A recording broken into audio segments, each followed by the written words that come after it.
In today's video, I'm going to teach you how to fix Microsoft Outlook when it isn't syncing or your inbox isn't updating. This is a common issue, and the fix is quick and safe because we're simply repairing the Outlook app without touching your emails or account settings. Before we do anything, make sure Outlook is completely closed. Don't just minimize it, fully exit the app. If you see the Outlook icon in the system tray, right-click and close it there as well so nothing is running in the background. Give it a moment to shut down. Now, click the Start button and open Settings. Once you're in the Settings window, select Apps and then choose Apps and Features. This is where Windows lists your installed applications and lets you manage them. Use the search bar at the top of the Apps and Features page and type Outlook. When Outlook appears in the list, click on it to expand the options and then select Advanced Options.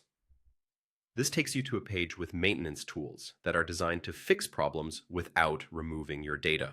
Scroll down until you see the section labeled Reset. Here, click the Repair button. Windows will begin repairing the Outlook app files and configurations that might be causing the sync issue. This process usually finishes quickly, and you don't need to do anything while it runs. When it's done, you'll see a check mark next to the Repair option, which confirms the repair completed successfully. It's a non-destructive fix, so your accounts, messages, and settings remain intact.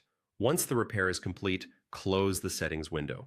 Go ahead and reopen Microsoft Outlook. Give it a few moments on the first launch after repair. Outlook may need a short time to reinitialize and reconnect.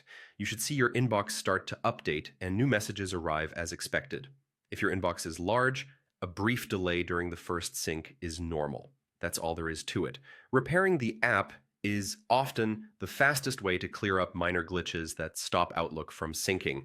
It addresses corrupted app components while leaving your emails and accounts untouched, which is why it's such a reliable first step when things stop updating. Thanks for watching. If this tutorial helped you get Outlook syncing again, please subscribe to the channel for more straightforward fixes and step-by-step guides. Your support helps bring more helpful videos like this your way.